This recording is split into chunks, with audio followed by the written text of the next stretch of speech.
നമസ്കാരം. മനോദുഃഖം, മനസ്സിന് അസ്വസ്ഥത ഒഴിവാക്കാനായിട്ട് നമ്മൾ ചെയ്യേണ്ട വഴിപാടുകൾ എന്തൊക്കെയാണെന്ന് നോക്കാം.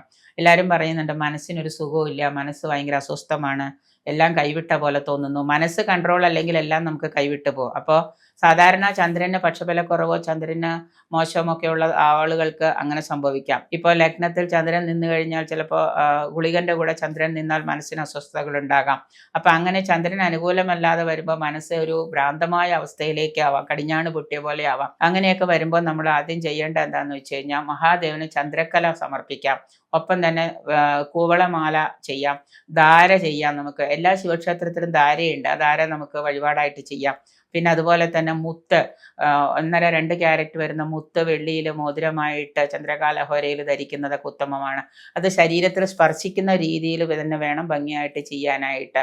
ഇപ്പം മാലയിലാണ് ഇടുന്നതെങ്കിലും അത് ലോക്കറ്റ് നമ്മുടെ ശരീരത്തിൽ സ്പർശിക്കുന്ന രീതിയിലായിരിക്കണം മുത്ത് ധരിക്കേണ്ടത്. അതുപോലെ തന്നെ നമസ്തുഭ്യം നമസ്തുഭ്യം ശശാങ്കായ നമോ നമ തത്വജ്ഞേ പരിപൂർണം തു രത്നം ഭവതു തത് പ്രഭോ ധാരയാമി മഹാരത്നം ത്വദ്ദീരേ പരിശോഭിതം പാപാനിമേ വിനശ്യന്തു ശശാങ്കായ നമസ്തുതേ എന്ന മന്ത്രം നമുക്ക് നിത്യവും ജപിക്കുന്നത് ഈ പറയുന്ന മനോദുഃഖത്തിന് കാരണമായിട്ടുള്ള അവർക്ക് മനസ്സിന് ബലമില്ലാത്തവർക്ക് ഈ മന്ത്രം തെറ്റുകൂടാതെ എഴുതിയെടുത്ത് ജപിക്കുന്നതിനൊക്കെ നല്ലതാണ്.